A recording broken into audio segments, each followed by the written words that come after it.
یعنی وہ ہمارے ہاں رواج بن گیا، نقیب صاحب آتے ہیں نا جب وہ سٹیج پہ، تو وہ پھر بیچارہ 2 دفعہ بھاگ کے ادھر جاتا ہے، 3 دفعہ ادھر جاتا ہے، پھر وہ کہتا ہے تیار ہو جاؤ میں جملہ دینے لگا ہوں۔ تو جملہ دینے لگا کہ ایٹم بم چلانے لگا ہے؟ دے جو دینا ہے تو نے جملہ، کیا تیرے جملے میں کیا چھپا ہوا ہے؟ سیدھی سیدھی اللہ رسول کی بات کر۔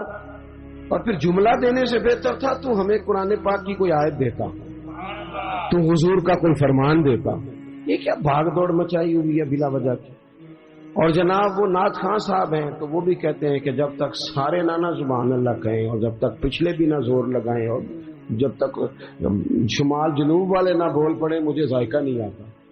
بھئی تو نے تو 40,000 لیا، یہ تو مفت آئے ہیں سارے، تو زور لگا جس نے مال لیا ہے، اللہ تعالیٰ سمجھ عطا کرے۔ تو ہمارے ہاں یہ ہے جذباتی چیزیں۔ کاش ہمارا مزاج ہوتا کہ ہم ہر آنے والے سے کہتے ایک باب حضور کی سیرت کا بیان کرو، کوئی ایک پہلو پر ہمیں بتاؤ پورے میلاد شریف کے مہینے میں کہ ہمارے محبوب کا طریقہ کیا ہے۔ ہماری طبیعت ہوتی کہ ہر جمعے میں اگر ہم شوق پیدا کر لیں نا جمعے میں وقت پہ جائیں، تو میری طرح کا نکما مولوی بھی ہو تو وہ تیاری کرنے لگ جائے گا، لیکن ہم جاتے ہی نہیں۔ ہم تو آخری 10 منٹ میں جائیں گے تو وہ بھی 10 منٹ کی تیاری کرے گا، پہلے دیواروں کو سنانا ہے اس نے۔ جب تک ہم حضور کی مکمل سیرت کو نہیں پڑھتے، سیرت عالیہ کا پورا مطالعہ نہیں کرتے، جئیں گے تو صحیح پر جینے میں مزہ نہیں آئے گا۔ جن لوگوں نے مکمل پڑھ لیا تھا نا، محبوب کو دیکھ لیا تھا، سمجھ لی تھی چیزیں، اپنی فہم میں اتار لی تھی، ان کو پھر لطف آیا، جینے کا بھی مزہ آیا اور دنیا سے جانے کا بھی مزہ آیا۔ وہ لوگ جب دنیا سے جاتے تھے نا، صحابہ اور اہل بیت، تو وہ رو رو کے نہیں جاتے تھے، ان کے مزاجوں میں، لفظوں میں، جملوں میں کوئی مایوسی نہیں نظر آتی تھی۔ وہ یہ نہیں کہتے تھے میرے بچوں کا خیال کرنا، وہ یہ نہیں کہتے تھے او ہو فلانے کی چیز کا دھیان رکھنا، ان کو یہ نہیں کہنا پڑتا تھا فلانی جگہ بڑی مشکل ہے وہ حل کر دینا، بلکہ وہ تو بچے چھوٹے چھوٹے ہیں، گھروں میں بیٹھے ہیں، بیویاں بیوہ ہو رہی ہیں، لیکن وہ جب میدانوں میں تیر کھاتے تھے تو کہتے تھے رب کعبہ کی قسم آج تو اللہ نے کامیابی عطا کر دی۔ وہ تو کہتے تھے کامیاب ہو کے جا رہے ہیں، کامیاب۔ حضور کی سیرت مبارکہ پر غور کیا جائے، اپنی زندگی کو سنت اور شریعت کے سانچے میں ڈھالا جائے، اور سنت اور شریعت ظاہری اولیاء کا نام نہیں،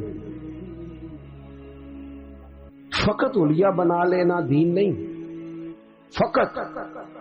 آپ کی توجہ ہے میری بات پر؟ اور بعض لوگ میری طرح پگڑی داڑھی والے ہو جاتے ہیں تو وہ سمجھتے ہیں میں نے کل دین اختیار کر لیا ہے۔ اس سے بھی ہمیں بچنا ہے۔ نبی پاک علیہ السلام کا جو سب سے پہلا تعارف ہے نا، وہ تو صادق اور امین ہونے کا ہے۔ تو دیکھا تو یہ جائے گا تو سچ کتنا بولتا ہے۔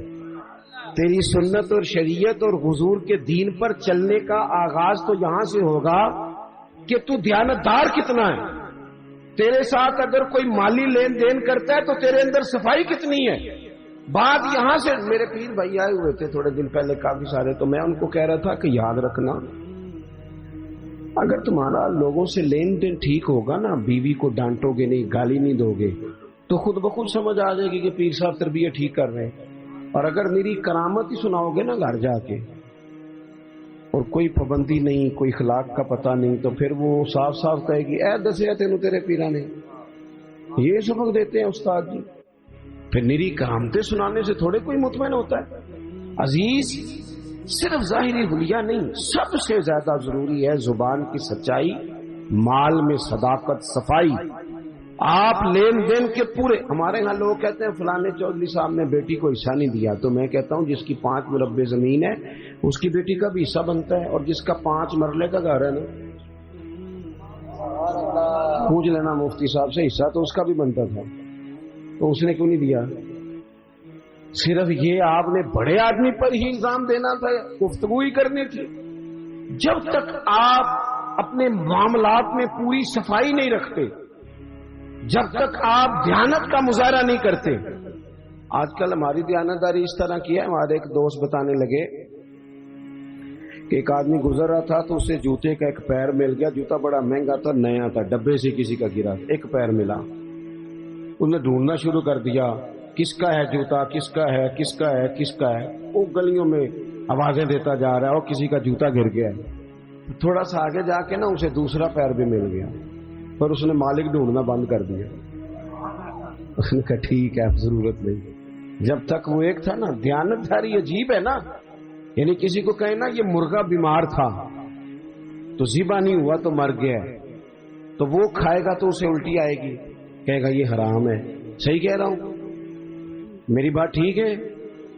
وہ مرغا جو 500 کا ہے وہ حرام موت مرا، ذبح نہیں ہوا، تو وہ کسی کو کھلائیں تو الٹی آتی ہے. بھئی اس پہ الٹی آتی ہے تو 50,000 حرام کا ہو تو اس پہ الٹی کیوں نہیں آتی؟ 50 کروڑ حرام کا تو اس پہ الٹی کیوں نہیں آتی؟ یہ کیا بات ہوئی کہ اگر تھوڑی چیز ہے تو معاملہ اور ہے، بڑی ہو جائے تو. مجھ سے ایک دفعہ ایک صاحب نے پوچھا، انہوں نے کہا کہ عیسائی کے ساتھ روٹی کھانی جائز ہے. میں نے کہا یہ مسئلہ غریب عیسائیوں کے بارے میں پوچھتے ہو، اس کے ساتھ بھی ناجائز ہے، لیکن عیسائی اگر امریکہ کا صدر ہو تو اس کے ساتھ بھی ناجائز ہے. اگر آپ نے اس لیے کہ وہ مشرک ہے، ناپاک ہے، نجس ہے، اس سے آپ نے پرہیز کرنی ہے تو پھر اس وقت بھی مسئلے پوچھا کرو جب وزیر اعظم اس میں دعوت ہوتی ہے اور کئی مشیر مولوی بھی بیٹھے ہوتے ہیں بیچ میں، کئی منسٹر مولوی. اس وقت کبھی نہیں کسی نے مسئلہ پوچھا. کیا دین کا فتویٰ اس لیے ہے کہ غریب ہو تو فتویٰ اور ہے، امیر ہو تو مسئلہ اور ہے؟ تو اسوہ نور نبی پاک صلی اللہ علیہ وسلم کا یہ ہے، حضور کا اسوہ حسنہ یہ ہے کہ معاملات میں صفائی ہو، صداقت ہو، دیانت. آپ دیکھیں حضور کی سیرت کا حسن یہ ہے کہ ہجرت کی رات عرب کے لوگوں نے یہ طے کیا تھا کہ معاذ اللہ حضور کو شہید کرنا ہے، اور بڑے تیز تھے. عقل اللہ سب کو دیتا ہے، لیکن بعض لوگ اپنی عقل سے منفی کام لیتے ہیں اور بعض مثبت لے لیتے ہیں. انہوں نے حضور کے کاشانہ نور کا گھیرا کیا تو عقل اس طرح لڑائی، کہنے لگے کہ ہر قبیلے کا نا، ہر قبیلے کا ایک بندہ لیں، اس کو تلوار دیں. ہر قبیلے کا، سارے قبیلے مل کے جب حملہ کریں گے تو معاذ اللہ اگر حضور کو شہید کرنے میں کامیاب ہو جاتے ہیں تو پھر کسی ایک قبیلے پر الزام نہیں آئے گا. میری بات کی سمجھ آ رہی ہے آپ کو؟ اور اگر بنو ہاشم بدلہ بھی لینا چاہیں گے تو پھر وہ ایک قبیلے سے ٹکر لیں گے، 2 سے لیں گے، سب سے کیسے لیں گے؟ اس طریقے کے ساتھ انہوں نے حضور کے کاشانہ نور کا گھر کا محاصرہ کیا. اب یہ جو محاصرہ کرنے والے تھے نا، یہ تو شہید کرنے آئے تھے. اللہ کرے آپ زیادہ توجہ کریں میری بات پر. ایک دعا میں نے کرنی ہے، آپ نے آمین کہنا ہے. اللہ کرے یہ موبائل کی کال ذرا مہنگی ہو جائے. ہر شے مہنگی ہے، یہ سستی کر دی ہے. مجھے بہت سارے دوست کہتے ہیں آپ سے رابطہ کرنا ہوتا ہے تو نمبر کیوں نہیں ملتا؟ میں نے کہا اس لیے نہیں ملتا کہ اب تو لوگوں نے موبائل پکڑی ہاتھ میں لیا ہے، تو ایک منٹ کے اندر جب آپ کو 20 فون سننے پڑیں گے تو اور تو کوئی کام ہی نہیں کر سکیں گے آپ، کیونکہ اب تو موبائل جیب میں جاتا ہی نہیں. جب پکڑی ہاتھ میں لیا ہے تو پھر وہ نمبر بھی فٹافٹ ہی مل جاتا ہے، گنجائش ہی کوئی نہیں. اس لیے تھوڑا سا اس کو دماغ پہ نہ سوار کریں، تھوڑا سا پیچھے کریں. کوئی چیزیں روحانی زندگی میں دخل اندازی دینے لگ جاتی ہیں. اگر یہ ذہن پہ سوار ہو گیا، یہ مزے سے نماز نہیں پڑھنے دے گا، یہ مزے سے تلاوت نہیں کرنے دے گا، یہ سوار رہے گا. فوراً میں نے دیکھا ہے سلام پھیر کے بندے جیب سے نکال لیتے ہیں، تو اس میں مشکل ہو جائے گی. بہرحال بات ختم کرنی ہے، 1-2 منٹ میں سمیٹنے لگا ہوں، آپ توجہ فرمائیں. سب لوگوں نے محاصرہ کیا ہوا. خاص قابل غور نقطہ ہے کہ سب محاصرے میں حضور کو شہید کرنا چاہتے ہیں. نبی پاک کیا فرما رہے ہیں؟